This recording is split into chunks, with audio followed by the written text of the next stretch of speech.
edition of the Oregon Sports Network. And Oregon is going to play in the national championship game. Welcome to Duck Insider. Man, it feels great to be a Duck. Give it to me, baby. My house. I'm taking it there. Their competitors, they'll want to put the O on. Three, got it! We're going to compete to a standard every day. The Oregon standard. Rebound. Up and in. 1 point more to go. The opportunity to play, put Oregon on your chest, should mean a great deal to you. Unloads on one into left field, back toward the wall. Gone! This program is staged to compete and to win championships. Oregon wins!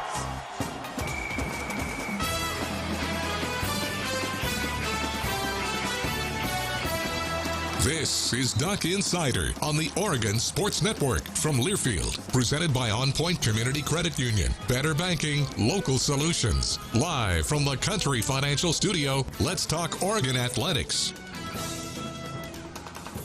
Welcome into the show. I'm Jerry Allen. I paid a lot of money to Joey Mack to let me sit in here for one day. It's like I donated to the cause. Do you miss doing this show every day?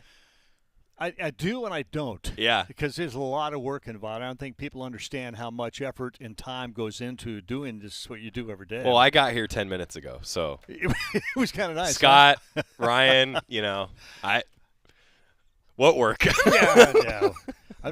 I told Scott I was going to put him on today, so I said, you need to get a camera over there for yourself because we're going to ask him some questions. We already got one. Oh, he said, I'm ready to go. He showed me. So it says, Yeah. now Ryan's Ryan's in ready. that position now, Yeah. so we may get all you in there. We're going to have fun today. I don't know what we're going to talk about. I have no idea. Probably football. I'm going to give you some opinions. Wait, can I stop? I want everybody to know that Jerry is the master at walking into the studio, saying that he has nothing prepared, and then putting on a better show than I ever could have with 23 hours of preparation. That's not true. That's where I learned it, everybody. So I want everyone to know that today, I told Lizzie when she said, oh, you're going to go in today, I said, yeah, I got a few things to do. So I said, okay, I am going to do the Jerry Allen today. So my goal was to walk in, seem as if I have done nothing to get ready, and then have the best show of the year. That's the way it works.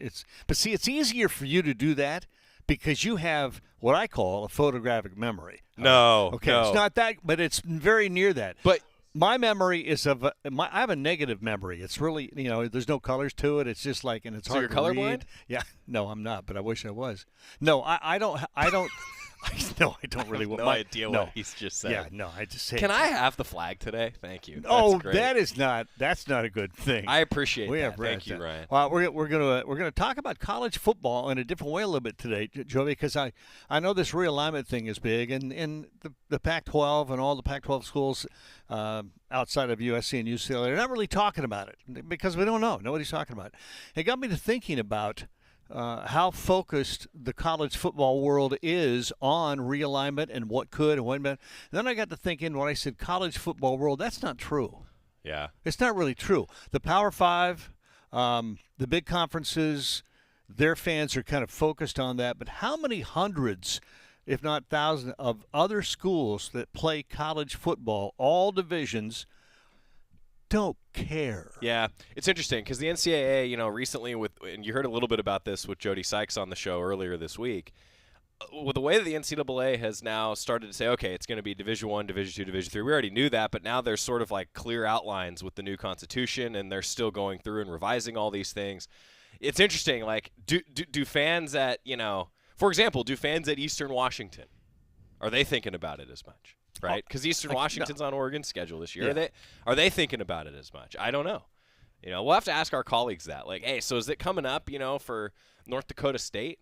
Like, are they thinking about it? Montana.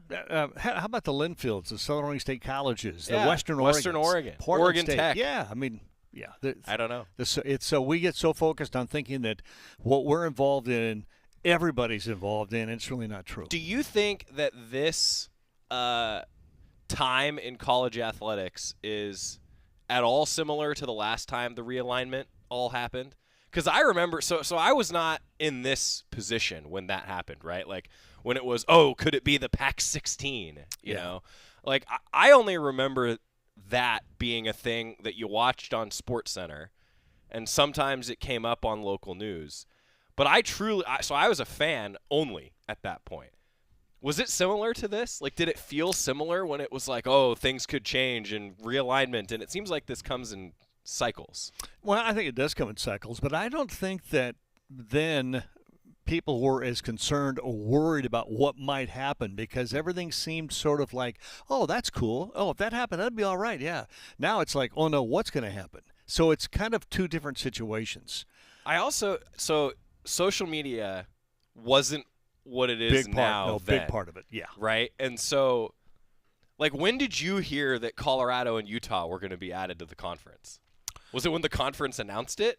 Oh, yeah. It was, the announcement came out from the Pac-12 conference. That's a different era in just the way that we consume news, I guess. No. And there's so much misinformation with social media that even though that stuff comes out on social media, you don't know whether to believe it or not. So yeah, I tweeted I was going to be at work today. And you're not. Exactly. You're not. Is that right? Yeah. Or would you? I did. You're not at work. You're a guest. Yes. Exactly. I guess. I said I was going to do the Jerry Allen today. I'm going to have the best show of the year, and it's going to be because I got here 10 minutes before we went on the air. That was my goal today. You pulled it off. Well, how many minutes left in the show? Right, okay. So, do you have the Jorgie flip-flops on, though? No, so I have to tell you, I considered doing it. If it wasn't team photo day, I was going to show up in high-ankle duck socks with flip-flops to really channel my inner Jorgie and Coach Ulmer all at the same time. I'm disappointed you didn't. Your opportunity. The flip-flops and socks are sitting on the bench at the foot of my bed, and I elected not to do it. Oh, man, you should have done it. Now, I want you to know that was 30 minutes ago that I made that decision. Okay. So it's still fresh in my mind. Because I didn't sleep last night. I was on bottle duty. So that's why it's going to be the best show of the year. Bottle duty. Yeah. You need to come in with a backpack with a bottle in each sleeve. Let people know how prepared you are at any moment. See, you're not an Instagram man, an Instagram man, if I could. Okay. And anyone who knows about the Baby Mac journals on my Instagram, then you know that I tried out what I have officially deemed the dad carrier. Because all of my coworkers here in this building, like communication sponsorship, they all went in and their communal gift was one, socks for the baby that are Oregon themed, fits with, me. And then the other thing that they got was this really nice carrier for the kiddo to be like a front pack. Oh, yeah. Yeah, he can basically be his own front pack. And I tried that out yesterday on the morning walk with the dog, and he did not fall out of the carrier. Oh, you tried it with the baby? Yes. I thought you might do a dry run with like a six-pack or something. No. Tried it with a teddy bear, though. Okay. Because I actually could not figure out how to get the kid in there. Yeah. See, somebody should be videoing. This should be a TikTok.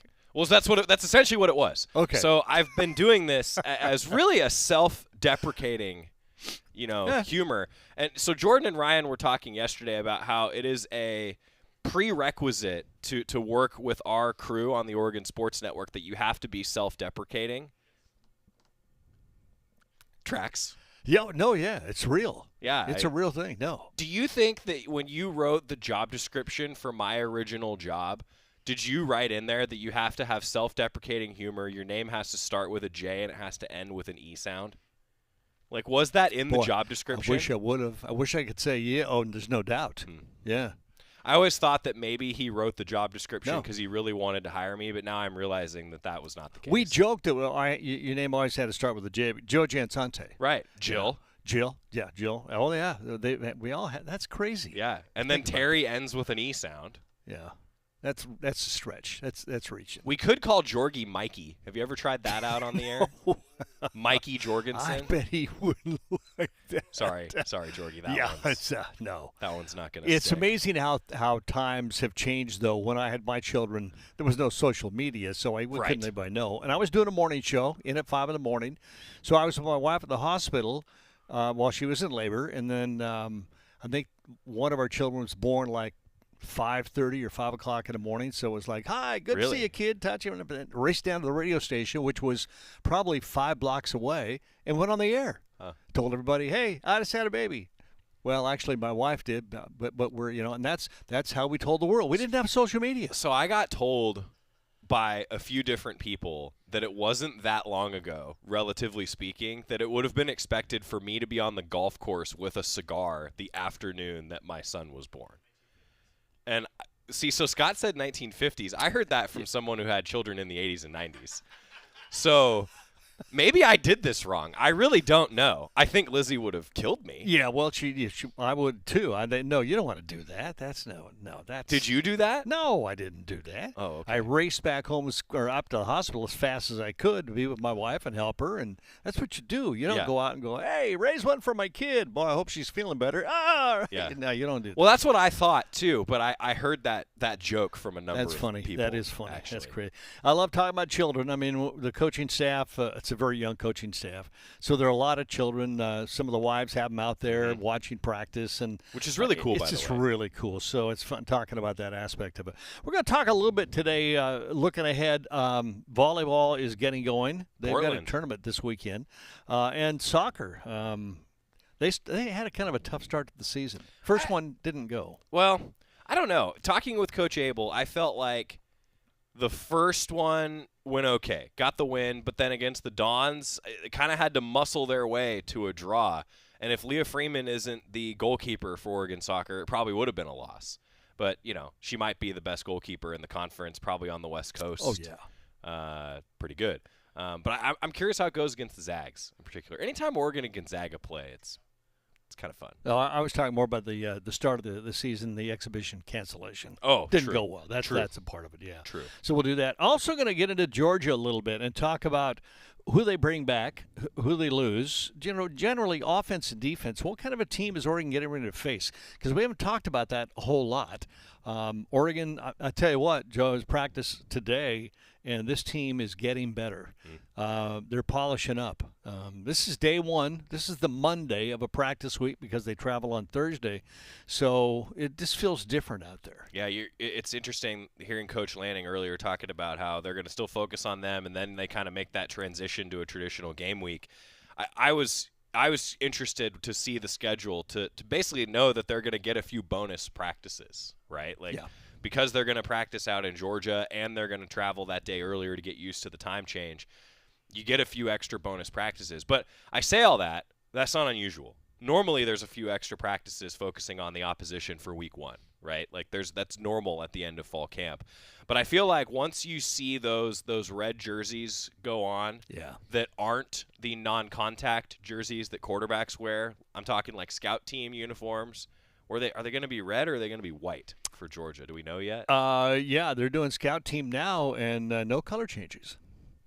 No, no color changes. Interesting. Yeah, scout team is underway and it's interesting. Yeah. Okay. It's fun trying to figure out who's who in a scout team because some of the starters, some of the ones and twos are actually playing on the scout team. Well, it's like DJ Johnson said at Media Day. He was the phrase of iron sharpens iron, but the truth is Georgia's got a tight end who's pretty darn good. Competing against whoever's going to be the starting tight end for the Ducks, that's probably what the defense wants to see. That's the iron sharpens iron aspect. All right, let's get our first break in here. Did we make it to the first segment okay? Are we almost done? Show's okay. All right, so jury's still out. Get the first flag was thrown of the day. In our Country Financial Studios, I'm Jerry Allen. Joy Mack in with me as my guest today, which is just weird. Great. This is crazy. I really like this seat. I don't know about that. Coming up a little later on the show, too, Demetrius Martin and Joe Lorig, a couple of coaches, will tell us what's going on in practice from a week or so ago. Good All right, seat. here on the Oregon Sports Network from Learfield. Hey Duck fans, we're all about protecting our home turf here in Eugene. You should do the same for your home with Country Financial Insurance. Most home insurance doesn't account for inflation, but with Country Financial, yours can. If something happens to your home, make sure you can rebuild the same house in the same place. Call a local representative or 866-COUNTRY and get a solid defense for your home. Home insurance policies issued by Country Mutual Insurance Company, Country Casualty Insurance Company, or Country Preferred Insurance Company, Bloomington, Illinois. Property must meet age and condition requirements, which vary by state. From the weight room to the classroom, on the field and off it, On Point proudly supports University of Oregon athletics because student athletes do so much more than bring us pride on game day. They bring our entire community together in Eugene and all across Oregon. So whether you're watching the game in the stadium, at home, or at your favorite local business, their success makes all of us stronger. On Point Community Credit Union, onpointcu.com. Federally insured by NCUA, Equal Housing Opportunity. Don't go anywhere. Duck Insider continues after these messages on the Oregon Sports Network from Learfield.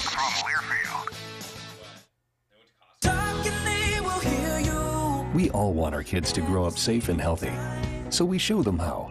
With honest conversations that let them know what we expect. That's especially important when it comes to alcohol and other drugs. And when it comes to pain medications, opioids, they need to know that they should never be shared with friends or family. For more information about talking with your kids about underage use of alcohol and other drugs, visit underagedrinking.samhsa.gov. We all make choices about alcohol. Kids make choices whether to drink or not. Bye, Dad. Remember, I'm going to Alex's party tonight and sleeping over. Hey, remind me about that party again? And adults make choices whether to talk about it. That's true of parents and every other trusted adult in a kid's life. Kids want to know our expectations, and they want honest answers in everyday conversations. So talk with your kids and help lead them on a positive path, because when you talk, they hear you. Learn more at underagedrinking.samhsa.gov.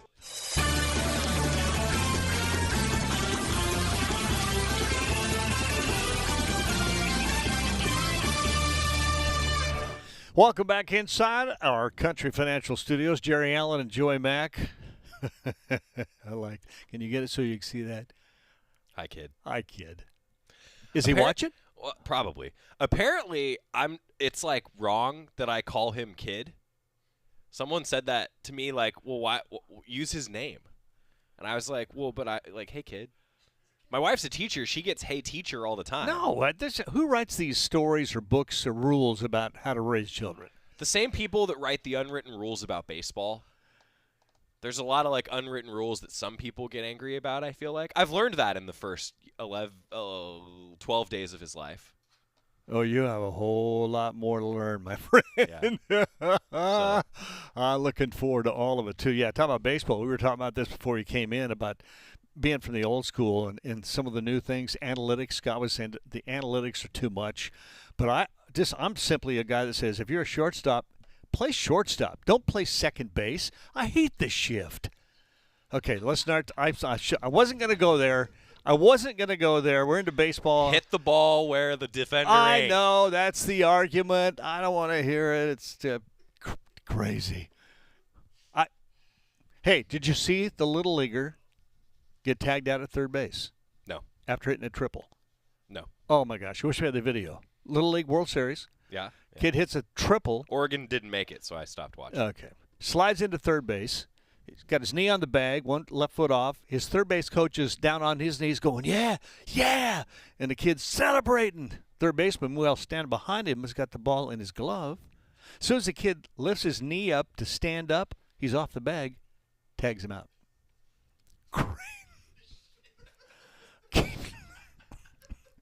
Is it going to be like that all day today? Yeah. Let's talk some foot. Do you know how much I've been looking forward to this? Because when I first started hosting the show, I'm a planner. Jerry will laugh about this because he knows this. Yeah. I'm a planner to the point where maybe people have picked up on this, but almost every segment that we do on the show is planned out. Sometimes weeks ahead. He has January 14th show already in writing. It's done. I'm only up through December, actually. Okay, well, here's my point. But, yeah, he's on to something here. So the days where Jerry would come in and we'd do this, maybe this is what people enjoy on the show. People tend to like the Friday show despite the fact that they take a lot of headache medicine when we do picks. A week from today, by the way, we're going to be doing picks. Jorgie paid off his dinner, by the way. To me. Yeah, I didn't get invited. I think you were having a baby or something like that. I think I was, but I didn't get invited. I'm still owed, actually. Yes, you 2 years. That's great. That's good to know. So, anyway, the point that I'm making is Jerry used to come in, and we would have these hilarious shows where I would be crying laughing because he would use phrases like the fluffy foul was on the video board in the 8th inning. Do you remember that? I do remember that. I was spitting water out of my nose in the broadcast booth on that one. The Techno Chicken should never die. Techno Chicken's the best. Yeah. So I've been looking forward so much to when you were hosting the show. Jordan wasn't here, and I could come in and just do what you did to me when I was 21 years old. And this is exactly what I've been doing to Jordan every time I've come in. Let it be known that I begged him to not come in today. That's not true. No, I said, you don't need to come in. I got this. He did say that. And he also then was like, but could you Zoom from home? We could see the kid. And I was like, I'm not ready for that. Yeah, I wanted you to put Jordy on. I wanted to see you, rocking him, patting him up, burping all over your back. Oh, I've got the burp down. Oh, do you? Oh. Lizzie, that is the one thing I'm good at, is the burp. I can burp the baby. So who's got the diapers? Who's doing that? It's about 50-50 split. Okay, all right. We're pretty good. I am a record time changing a diaper because Jerry knows this, Scott knows this, the listeners and audience might know this. I hate being dirty. And so bodily fluids like anything that comes out of a baby really gross me out. Geez. So I change diapers. How do we get to this? Fast. How do we get to bodily fluids really gross me out? It's true. I don't like the whole grossness factor. I'm a little bit of a clean, neat freak. You know this. Look at my desk. Yeah. Whenever you and Jordan leave my desk, I'm always like, what happened here? You get the cleaner out and everything. I do. I'm waiting for the story the first time you give the kid a bath. Oh, I already did that. And it went great. And he did. I don't even want to go there. No, it went great. Hey, Coach Lanning was on the show, and we talked about meconium diapers. I think that you got to normalize these sorts of conversations. Okay. So the first time your kid poops in a bathtub, you're going to go, okay.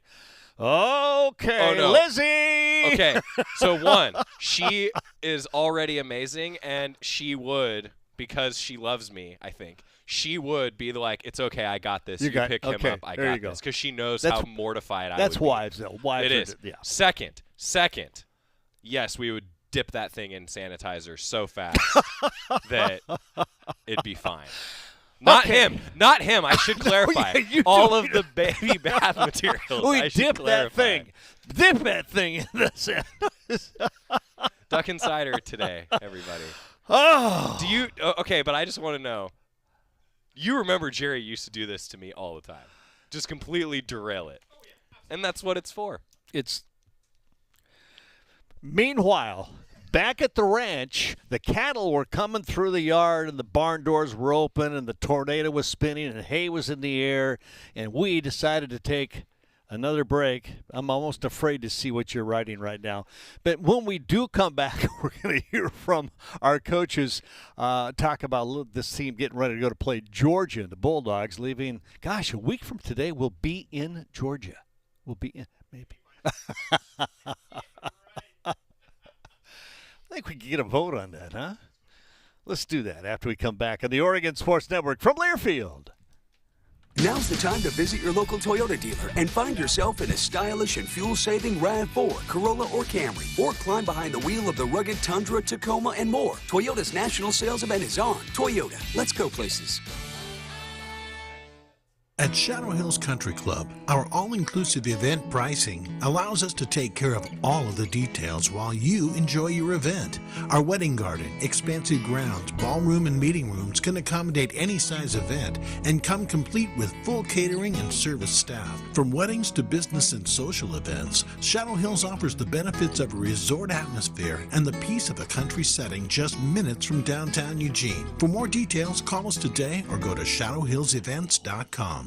Now's the time to visit your local Toyota dealer and find yourself in a stylish and fuel-saving RAV4, Corolla, or Camry. Or climb behind the wheel of the rugged Tundra, Tacoma, and more. Toyota's national sales event is on. Toyota, let's go places. Duck Insider continues after this timeout on the Oregon Sports Network from Learfield. Meet Ed, movie buff, animal lover, safe driver. 5 years of driving an ambulance teaches you a thing or two. If people knew what I know, lives could be saved. When I see a car trying to rush past a turning bus, I get concerned. You see, when big vehicles turn right, they have to swing wide to make the turn. And that's a lesson you don't want to learn the hard way. When trucks and buses turn, let's you and I wait. It's our roads. It's our safety.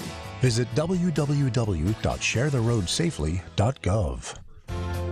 I've been driving trucks for a long time, and safety is my #1 priority. I know that my truck has huge blind spots. That's why I remember to check my mirrors often for smaller vehicles. Everyone can help keep our roads safe. Next time you're behind the wheel, try to avoid lingering in those blind spots. It can be dangerous. Let's all plan to share the road safely. Learn how at www.sharetheroadsafely.gov.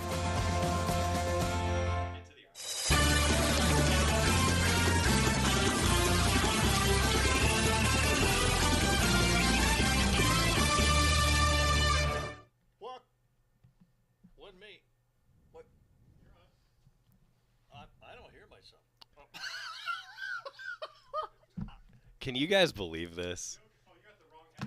He just used the wrong headset. I don't hear myself. No. Flag on the play. Get him out of the way. My gosh. I did that in a football game once, too. That's you did. Crazy. You picked up Jorky's headset. Yes, I did. My gosh. Okay, I'm keeping the flag. You guys aren't getting this again.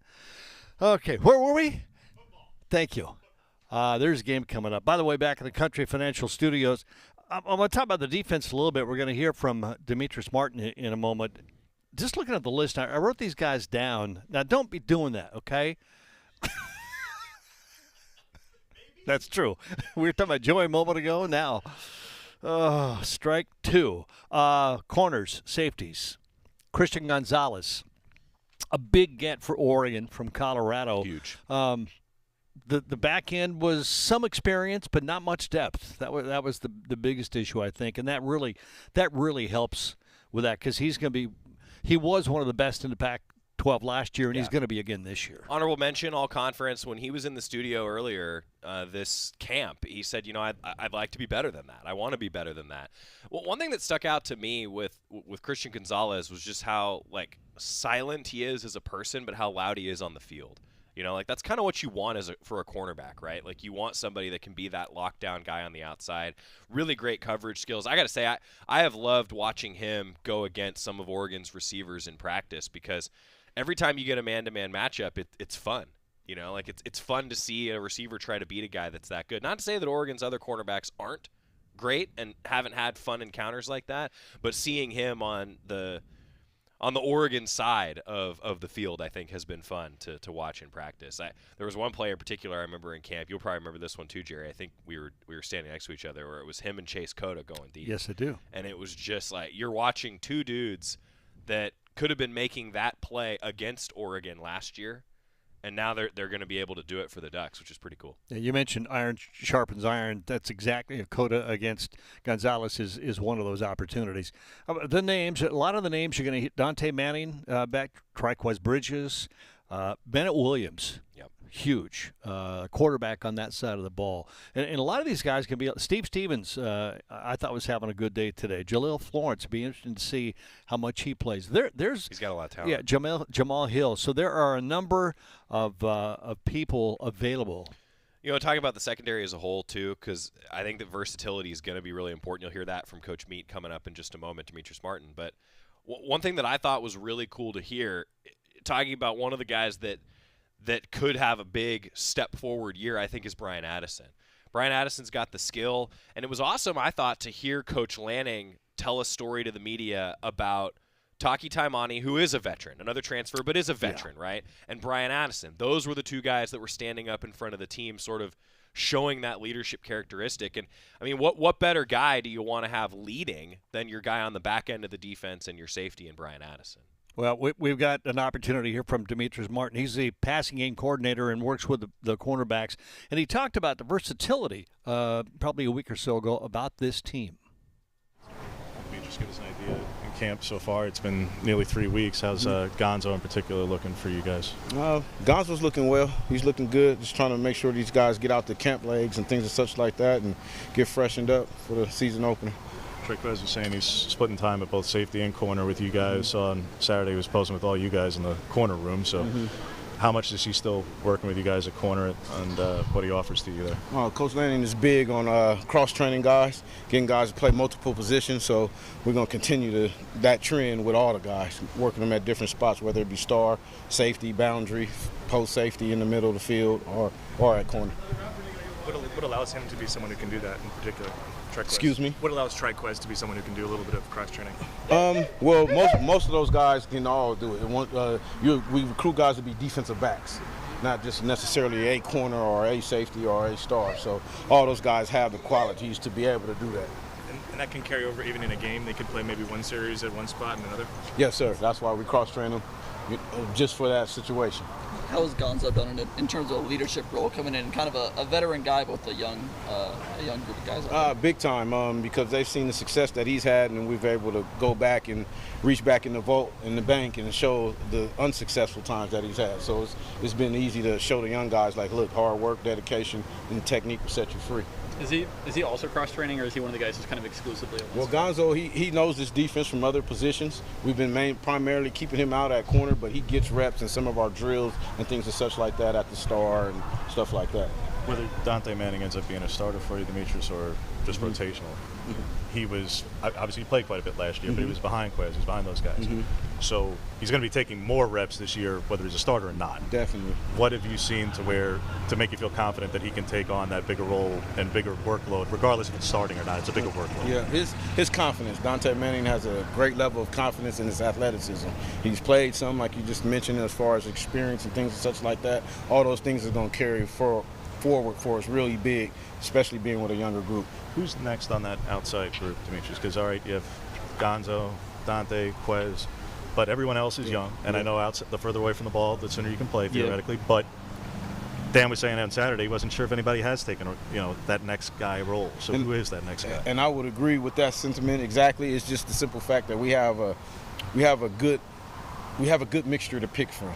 With those young guys, we got Darren Barkins, you got Jaleel Florence, you got Jaleel Tucker, you got Kamari Terrell. You got a lot of guys there that, it's just force feeding them the information so they can let their athleticism show up.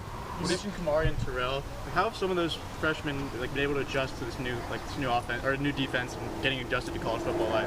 Well, they've been going through the hard knocks. It's hard knock living, especially out there in the secondary. We're responsible for a lot of checks and balances of the defense, and for a young guy coming in from high school, it's challenging. And they're doing an awesome job. They just need more reps and more time, and they're going to be all right. You mentioned those four guys all competing. Would you like one of them to elevate themselves and become kind of that clear-cut fourth guy, or? For sure.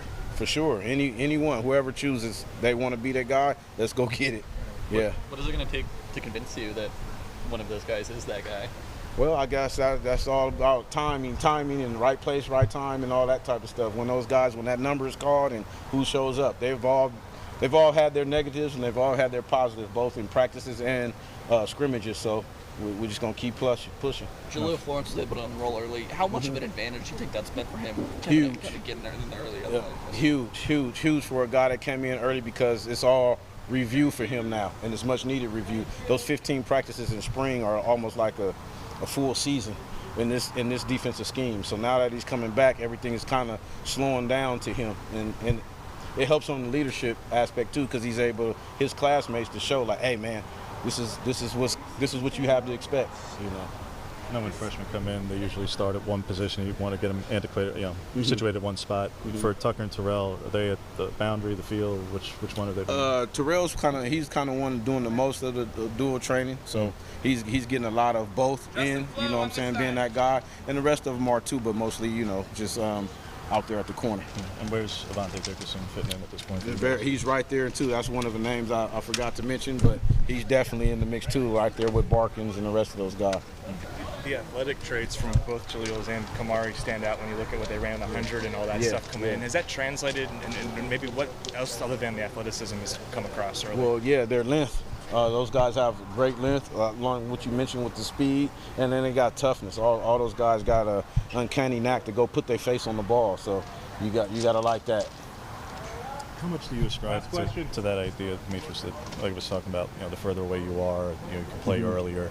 It kind of holds true for corners, but with the schedule that you guys have, particularly in September, how confident are you in those young guys that whether it's week 1, week 3, week 4 in particular, that you could throw any of them out there for more than 2 or 3 reps? Well, if it all just mattered upon athleticism, I would be all in on any one of those guys. But when it comes to knowing the ins and outs of the defense and the scheme, then that's where the difference comes in. So they determine their wealth on that part. Demetrius Martin. Is that the right headset? Sorry. I'm never going to live that down now. And unfortunately, it's on video and it's saved, and you'll be able to show that to everybody. Demetrius Martin, cornerbacks coach, and that's safe. I like that. Go Ducks. No more wisecracks. I got another one. That scares me. That worries me. But it's 2 right or left hands, depending on which way you do it. Does that bother you? Yeah. Oh, jeez. I have 2 left feet, not 2 left hands. Looking at the back end of that Oregon defense, I just wrote down how many games they played and then started. Jamal Hill played 13, started 7. Bennett Williams played in 5, started 3, got banged up a little bit. Avante Dickerson played 12 games last year. Trikweze Bridges played in 14, started 3 of those. Dante Manning played in 12. Steve Stevens started 8, played in 8. And Brian Addison played in 13 games, and Gonzalez played and probably started all of his. So there's more experience there than you remember or realize. So that will help some of that depth, because some of the new guys are going to come in and play right away. I was really glad that Coach Meek got asked about Avante Dickerson, because to your point, playing in 12 games, I feel like he kind of gets overlooked for whatever reason in the secondary. Yeah. He played a lot as a reserve coming off the bench. That's a lot of valuable snaps that those guys have. And you're talking about Georgia earlier. Like, I've kind of started to do my dive in on keys to matchup, all the different things with Georgia. Watched a couple of Kirby Smart's interviews throughout their fall camp, and they do replace a lot. Talking about players that have played the most in this game, most of them are Ducks, right? Yeah. The more experienced team is Oregon. We'll see how it goes. Yeah, for what that means. Now, we're talking about the back end, the corners, and the safeties, and trying to figure out who's going to play where and how you can rotate and that kind of depth they have. You don't worry about that as much because of the front 7, that linebacker and defensive line core for Oregon. I mean, it's going to be. I heard somebody talking. It might have been Rick Neuheisel, the guy that Oregon fans love to hate. He's doing a show, I think, on ESPN, and he was very complimentary of Oregon's linebackers, Justin Flo and Noah Sewell. He said they're easily the best in the Pac-12. He said, I think they might be the best duo in the nation, which was a big compliment. But Flo, he's got to prove it, though. Jeffrey Baza, Mace Funa, Jackson LeDuc, Keith Brown, Brandon Buckner, Jabril McNeil. That's just the linebackers. We ain't got to the defensive line. Yeah, it's amazing with Justin Flo what your recruiting ranking and just your overall talent does for you, right? Because if he stays healthy, boy, that is a scary tandem. Yeah, ESPN said today that Noah Sewell is going to be the best defender in the Pac-12 this year. Yeah, and when you're game planning your offense for that defense. Yeah. I said this the other night. Pick your poison. If you got to be careful. Where's Noah Sewell coming from? Where's Justin Flo coming from? What Funa, Basa? I mean, there's and we're leaving. I know we're leaving somebody out there. I haven't got to the defensive line. I'm a little excited about this defense. I think it has a chance to give Oregon's offense a chance to win games. I think the front 7 is really good. I think the front 7 has very little that needs to be proven, because of their veteran ability, because of their talent. I think that they're still making sure that they have depth in the secondary, especially because they want all those defensive backs to be able to play multiple positions. I do think, though, that the defense has a lot of depth, and like, for example, a guy like Popo Amuvai, a guy like Brandon Dorlus. Those are guys that maybe haven't been appreciated around the entire conference as much as we appreciate them here at Oregon, for example. And then you add Taki Taimani to the mix, who is an all-conference caliber defensive lineman. Totally. I'm excited to see what the rotation looks like. And I'm going to steal this thought from Jorgie because I think he's dead on, and I'm excited about this as well. Brandon Dorlus is so versatile, talking about versatility on the defensive line with where he can play. I am just fascinated to see how the coaches deploy him. You know, how will he be used in this defense? And what impact is DJ Johnson going to have? Man, God, didn't even mention that guy. No, it's just crazy. He just gets after the quarterback at such a high level, and we've seen that in camp. You know, that if he can do everything that he did in the spring game, then look out opposing offenses. Yeah, this is going to be fun. It's going to be fun. I have high hopes. I mean, they got to prove it. That's right. We can talk about it and how well we think things are going and the depth of trying to develop in this name and that name. But Joey, bottom line is when you got to prove it now. You got to get out and do it on the field. And boy, what an opportunity! Huge opportunity on Saturday, a week from tomorrow. Yeah. Wow. Week from tomorrow. 8 days. Yeah, we're there a week from today. We're there in 6 days, actually. Yeah. Crazy. 6 All right, days. Are you packed yet? I haven't even. No, haven't even thought about it. No. I need to do laundry. I thought that was me that smelled. Is that you? Probably. Okay. That's right. You got the new baby. Yeah. Okay. By the way, Willamette Valley Cancer Institute assistant coaches interviews brought to you by Willamette Valley Cancer Institute and Research Center. Fight like a duck with exceptional cancer care close to home. Let's go and come back on an interview and we'll talk about the offense some more too here on the Oregon Sports Network from Learfield. From the weight room to the classroom, on the field and off it, On Point proudly supports University of Oregon athletics because student athletes do so much more than bring us pride on game day. They bring our entire community together in Eugene and all across Oregon. So whether you're watching the game in the stadium, at home, or at your favorite local business, their success makes all of us stronger. On Point Community Credit Union, onpointcu.com. Federally insured by NCUA, Equal Housing Opportunity.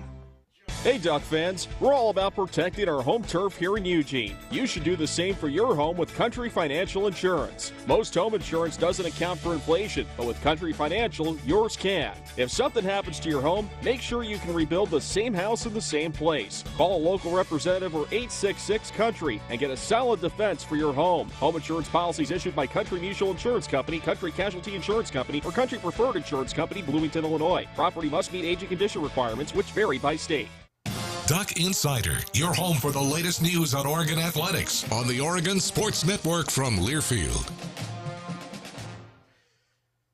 I found hope in the midst of an overwhelming situation. Alcoholism is a disease that can affect any family. Everyone suffers, but there is help and hope at Al-Anon Family Groups. Al-Anon gave me my life back. I'm a better father and husband. Are you in an overwhelming situation because of someone else's drinking? Al-Anon and Alateen can help. Local and virtual meetings are available. Maybe one could work for you. Call 1-866-200-0033 or visit alanon.org/hope. Medicaid and CHIP offer free or low-cost health coverage for children and teens. Hospital and doctor visits, prescriptions, shots, and more are covered. That's peace of mind for parents if a child is sick or gets injured. And parents may now be eligible for Medicaid too, even if they've applied in the past. Enrollment is always open. Visit insurekidsnow.gov or call 1-877-KIDS-NOW. Paid for by the U.S. Department of Health and Human Services.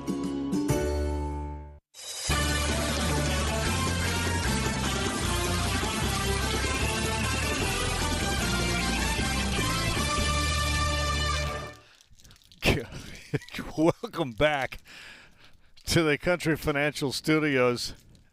Don't give him a pair of scissors and do not give him a knife. I'm Jerry Allen. I'm talking about Joey Mack, who's trying to get. I do have a pocket knife. The wrap. You feel like a pocket knife always with you kind of guy. You're a prepared man. I know you well enough to know that. Yeah, no, we got the second hand unwrapped. I used to, but now that was my Boy Scout days. I don't do that much anymore. Really? No. These are weapons right here. I don't need He's holding up his hands for our non-visual audience. You know what is a weapon? Where's the flag? That's a weapon. Can you pull up the clip? Can you pull up the clip of the flag being a weapon for me, please? I could sue you for what you did with. I mean, you hit me right in the head, and it was perfect. And I was in honor of Picks returning next week. I'd really like this flag to be back in business. I was in concussion protocol for almost 5 days when Scott. You called a game flag. with a concussion? Yes, yeah, I did. I don't think you're allowed to do that. Well, past history now. I guess. Yeah. You think I can make it from here? Oh, no chance. So I got to go over the camera, which also has so he's got a this couple piece TV of monitors. bubble wrap stuff Yeah, because I opened up the other one. Am I aiming for recycling or trash with this? This is trash, I'd right? take either 'Cause it's one. Plastic. I'd take either one. Well, you got to. Well, for our friends at Santa Pack, you got to. Well, okay. Put it in Do the right one. You got to put it in the correct barrel. All right. There's no chance. Not good. Was he? No good. No. Yeah.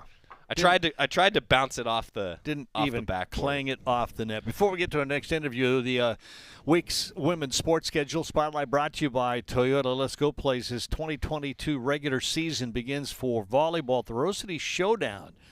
They playing against they got Long Beach State tomorrow at 2, Sunday at 1 against host Portland State. So volleyball's off and running, and soccer's tomorrow up at Gonzaga, their third match of the year, and. What do you call it? It's 2-0-1. 1-0-1. 1-0-1. Yeah. Well, they won Exhibition. the first. They won the first one 2-0. So 2-0. So it's 1-0-1. Throw the flag. I'm glad that you guys have been able to read my handwriting on all of these, because I can barely read that T and throw. Continue, please. Okay. What were we doing? Women's sports schedule I was getting spotlight. ready to throw the flag. Brought to you by Toyota. I already did. Toyota. I just did it. Let's okay, go there places. you go. Volleyball and soccer are underway. Special teams. We haven't talked a lot about special teams. And special teams, in my way of thinking, can be the difference. I know offense is score a touchdown, defense intercept the ball, shut a team down, don't let them score. But how many times special teams been the difference in a ball game?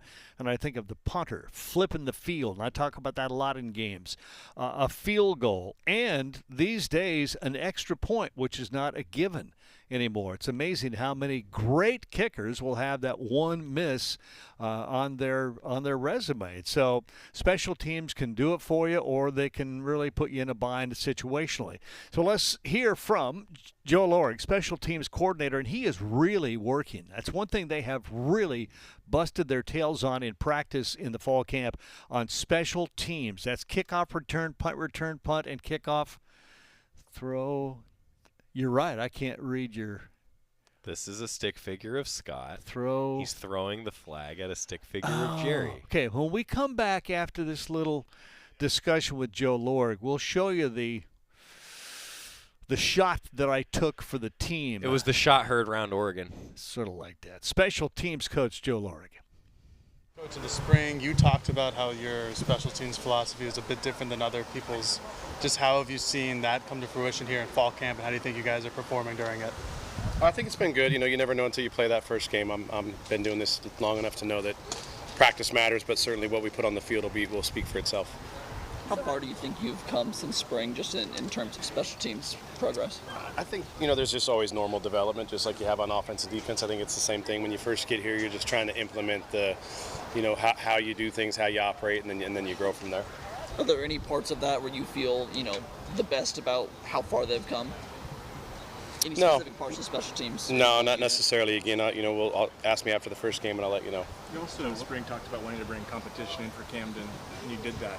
What have you seen from the new kickers and even the punters, I guess? Yeah, I think they're doing a great job. We've got a really healthy competition at kickoff and at field goal, so that they've done exactly what I wanted. I wanted to bring in some guys that could actually compete and play at this level, and there's a couple other guys here that have experience and definitely have pushed them for sure. For Adam and Ross in particular, Joe, what were you selling them on? Because I realize scholarships are a little tight, and it's an opportunity to compete, yes, for a job potentially, but at the same token, they had other options in the portal. What was your message to the two of them? Yeah, I think Oregon really sells itself, when it comes to the opportunity. We didn't have a punter on the roster, so there was certainly opportunity there. And then, just again, what Oregon brings, they're both a little bit different stories. Adam has punted 164 times in football games. He's been on full scholarship before, so that really wasn't, his motivation. He wanted a chance to be seen on the big stage because his goals are to go to the NFL, and my last two punters went to the NFL, and so he knew that. So there was a little bit of connection that way. And then Ross wanted an opportunity to be at a higher level. He was at a junior college and just wanted to get around some higher level competition because he felt like that would make him better. On those onside and pooch kick drills, how have you seen the communication kind of improve through fall camp? We've seen some guys getting down on themselves for missing some calls. How have you seen that communication improve? Yeah, I mean, it's grown. That's why you do it every day, right? We start practice every single day with it so that when we're in that situation in games, it's not a surprise. We only have 2 goals on special teams, own the ball, no penalties, and I figure if own the ball is going to be the most important thing, then we can't just talk about it. We got to work on it. So it's been good.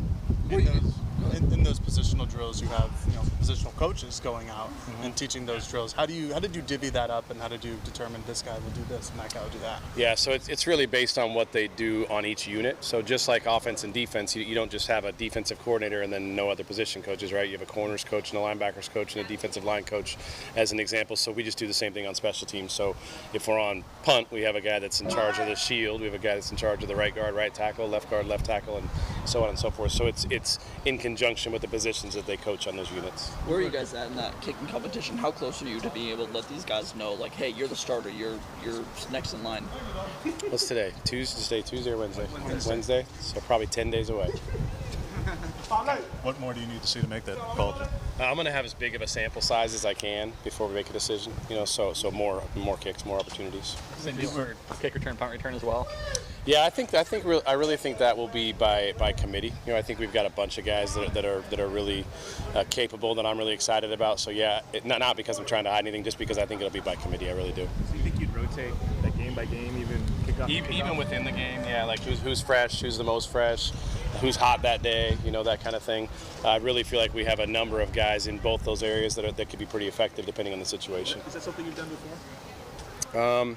Yeah, a little bit. At Memphis, I did it a little bit. I didn't do it as much at Penn State. It really just depends on the number of guys you have that you think are capable of doing what you want them to do. How do you go about just selecting who the potential candidates are there when you get here? I mean, did you kind of look and see who'd done it before in high school, college, or what was the process of even figuring that out? No. I didn't want to have any clouded vision, so I didn't look at anything that anybody had done before.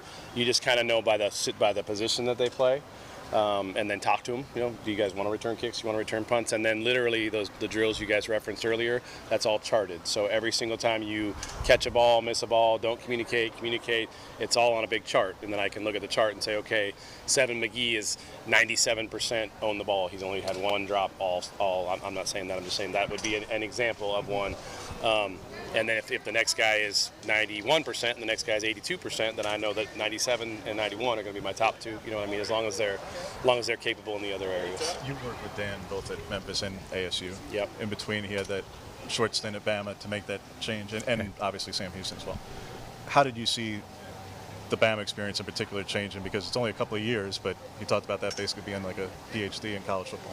Yeah, I think just like any coach, I think growth, as you grow and mature, probably just like you do in any business, just seeing him grow and mature and maybe see things done at a really high level and adapt some of those things to his personality already. You got to be you. He's not Nick Saban, he's not Kirby Smart. So I haven't seen drastic changes, but seen him maybe pick and choose things that I've seen things from ASU, from Memphis, stuff that from Georgia, from Alabama, and kind of bring it all together and make it your own. Haven't been with. Well, I believe special teams can make or break a game. Defense can do well, offense can do well, but if special teams breaks down, your chances of losing the game go way up. Yeah, agreed. I feel like special teams at Oregon this year is going to be a real focus. And Coach Lorig, a couple different times when he's talked to the media, he's been very honest. Like, it's worked where I've been. We've been successful. Yeah. Not going to tell you exactly everything that's going to go on, but they've been successful. And I think the attention to detail, we've seen that at practice, is a big reason why. Yeah, no doubt about it. We did have a complaint about the lights being too bright, shining off of Joey. SPF 100 guy, and proud of it. I actually have SPF 100 sunscreen in my backpack right now. For the show, use it during the show? Yeah, these lights burn you. These are UV lights. Come on. Okay, we're gonna get out of here and come back and kind of wrap things up. Float the boat, land the plane. What do you do with it? Something like that? I crashed the car. Crashed the car. I'm not crashing the car. We're gonna come back and finish the show after this on the Oregon Sports Network from Learfield. At Shadow Hills Country Club, our all-inclusive event pricing allows us to take care of all of the details while you enjoy your event.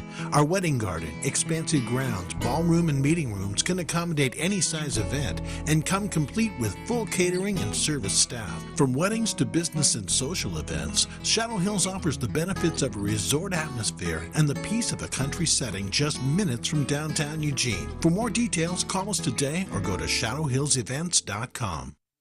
From the weight room to the classroom, on the field and off it, On Point proudly supports University of Oregon athletics because student athletes do so much more than bring us pride on game day. They bring our entire community together in Eugene and all across Oregon. So whether you're watching the game in the stadium, at home, or at your favorite local business, their success makes all of us stronger. On Point Community Credit Union, onpointcu.com. Federally insured by NCUA, Equal Housing Opportunity. This is Duck Insider. Duck Insider on the Oregon Sports Network from Learfield.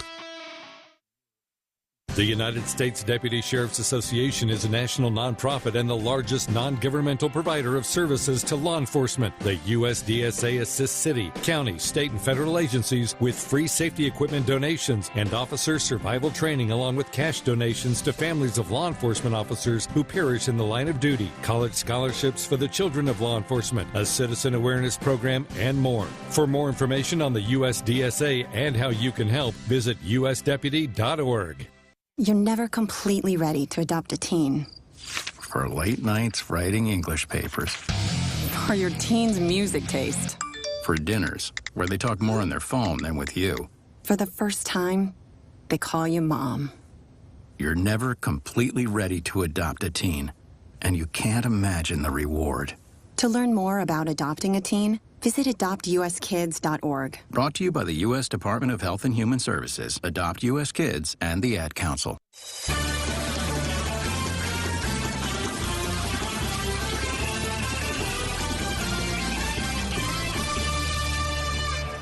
Welcome back inside our Country Financial Studios. Jerry Allen and Joey Mack. Those are going to disappear the next time I'm on this show. No, they're not, because they're going to be in my backpack. Oh, we were going to show you. Actually, wait, this one belongs to Alex Stimson. You cannot take Alex's stuff from Alex's desk here. But I will ask Alex to hide it. Okay. Actually, kind of cool idea. Yeah. Is that are those the little things when you're kids on the freeway, you write notes to the car pulling up next to you? It could be. Phone number, stuff I like think that. for the radio audience, I have dry erase hands that I'm writing things on. I think they're akin to like bad wedding games. Raise the hand if you think like you're the one who's the messiest, kind of a thing. By the way, do we have 30 seconds music here or a minute? Yeah, you're like I'm off the almost air done. in 10 seconds. Hey, This good has been show fun. today, Hey, buddy. Thanks for coming in. I appreciate it. Talk to you all next week. So we Monday. get ready for Georgia. Bye-bye. God bless. Victor deployed for the first time to Afghanistan in 2003. He sustained a moderate traumatic brain injury. One of the most important elements of caregiving is taking care of yourself. For many military veteran caregivers, their caregiving journey starts earlier in life and lasts longer. Visit aarp.org/caregiving for a free military veterans guide to navigate your caregiving journey and better care for your loved one and yourself. Brought to you by AARP and the Ad Council. When you're high, you feel different. You think different, you talk different, you draw different.